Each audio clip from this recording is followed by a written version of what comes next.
What's going on, guys? JHoyt back with you today. Welcome back to some Call of Duty Modern Warfare. We got some, is this, I don't remember what, is this Gunrunner? I don't really remember, but we're playing some Domination in the CDL playlist, and we fry in this one. We go like 32-7, and we just absolutely dominate this game. So I hope you guys do enjoy that in the background, as today, of course, it is time for another preview of another CDL homestand. This time we're going to Los Angeles, and it's actually going to be today for you guys watching. This is going to go up a little bit earlier than normal. It's going to go up right before the event actually starts. So first off, there's 4 teams not attending this event. Let's just get right into those. So we have Chicago, who's in first place right now in the CDL. Then you have the Paris Legion, who are currently in 3rd place.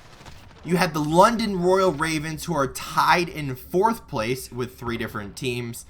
And then you have the Toronto Ultra, which currently is tied for 8th, but they are relatively at the bottom of the scoreboard. So those 4 teams, so Chicago, Paris, London, and Toronto, all not at this event, which means Atlanta FaZe is kind of that #1 team going into this event. And we actually get a rematch of the finals of Atlanta in this first round. But we're going to start off with Group A, as you can see on your screen. Now, we got Minnesota and Seattle starting off the first round in this one. Now, obviously, any of these matches could go back and forth, so I'm not going to go round by round and kind of predict, you know, the scores and the map counts and stuff. Just kind of talk about the overall thoughts for the event in general. But Minnesota, they currently sit in 4th place overall. They've been a pretty decent team, pushing some of the best teams to the limit and to those game 5s, and, you know, and kind of showing top teams that they're not a team to be messed with. But you never can underestimate any of these teams. We have Minnesota and Seattle. Seattle, not the best start to the year so far. They got the 3-time world champ over there in Karma, but their struggles have been pretty clear. That, you know, all of our worries and everything from the start of the year have kind of came true. Not exactly what we were saying, but for the most part, they just haven't come out and done anything. They sit 1-4, 8-14 map count, and they got 10 points so far. So I don't know. I just they're struggling. Minnesota seems to be on top, so I kind of favor Minnesota in that one. But obviously Seattle has a ton of veterans on that team, so they could possibly come out and surprise there. But Minnesota definitely the favorite in that one. Then you have the battle of the homestands. You got the LA Guerrillas versus Optic Gaming Los Angeles. And let's just say Optic Gaming's in last, right? They're 0-4, 3-12 map count. That's, I don't understand how this team is that terrible. Then you have the LA Guerrillas, who sit at 1-3 with a 6-11 map count. Another team that, I mean, they're not really the best of teams, but going into this event, they actually made roster changes. So they replaced Aches, Lacefield, and I believe Saints with Vivid, Spart, and who am I forgetting? So the LA Guerrillas actually are going into the event.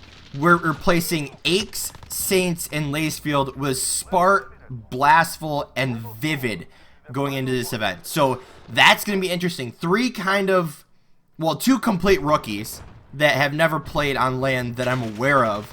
And then you have Blastful, who was another young up-and-coming player that hasn't really shown anything yet, I guess, in the pro leagues. And then you also have another, you know, more roster changes that we'll get to in a second.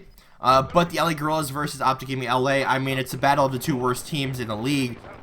Plus you have roster changes, so I mean, LA Guerrillas, I mean, although they are statistically the better team right now, I mean, I'm probably going to favor Optic Gaming LA in this one just because of that fact. They're replacing 3 out of their 5 team, like 3 people out of their team going into this event. Now, I don't know how much they've scrimmed in practice and everything, but that's something to definitely take notice of, that you know, they're a completely different team, so you don't really know what to expect from them. But jumping on over to Group B, now we have the Atlanta FaZe against the Florida Mutineers.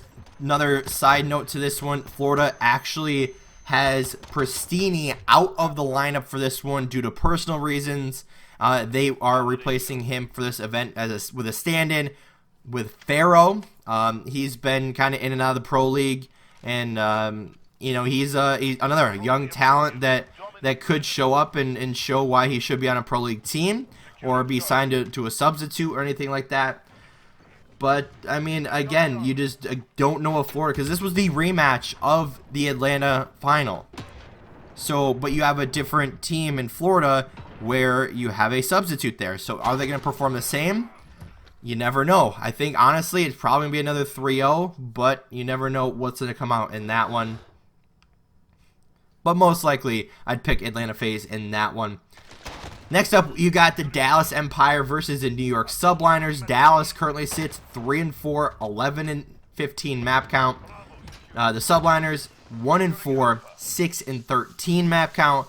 So statistically, Dallas has the edge, and I'd probably give them the edge in this matchup as well. Also note, the New York Subliners made a roster change. They replaced Zero with Happy, who was one of their substitutes. Another team off the start of this year that just hasn't done what they wanted to do, and they made a roster change so far. I mean, maybe Zero will come back in if it doesn't work out with Happy, but for now, you got Happy in that slot for New York. But two of the worst teams in the league, again, or the bottom half of the table.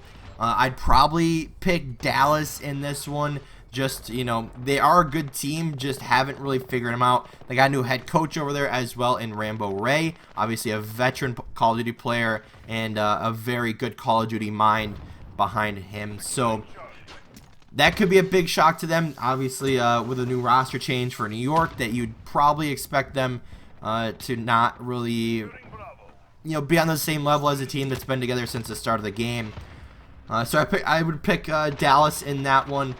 So between those four teams, and we got Minnesota, you'd have Optic Gaming LA, you'd have Atlanta and Dallas as your four kind of winners in that first round. But where would it go from there? I mean, then you'd have Minnesota versus Optic Gaming LA. I definitely pick Minnesota in that one.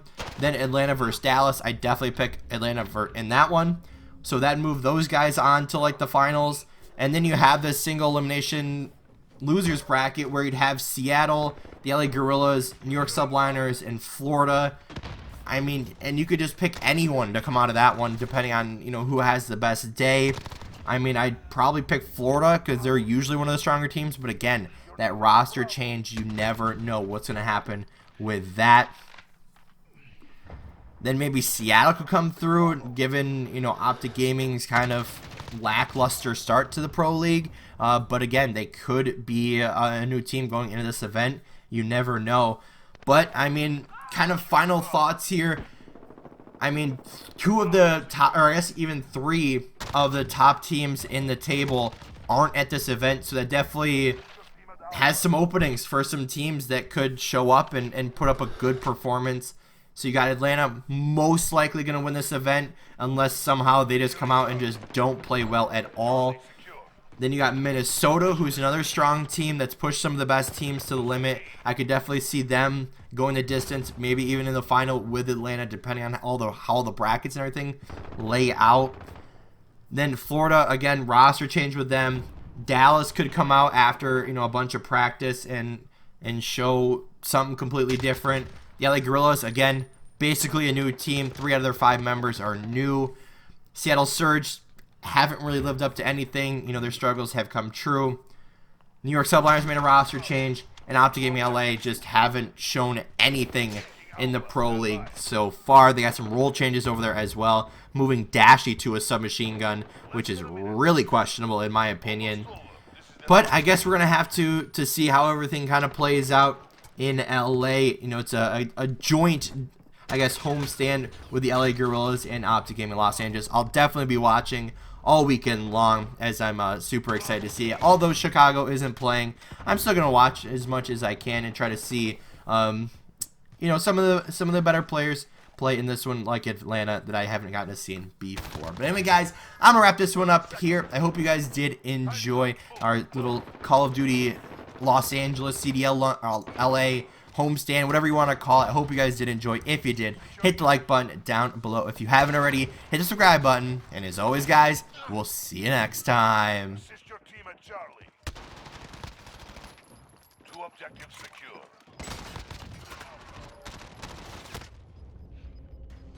We are dominating the enemy. Charlie.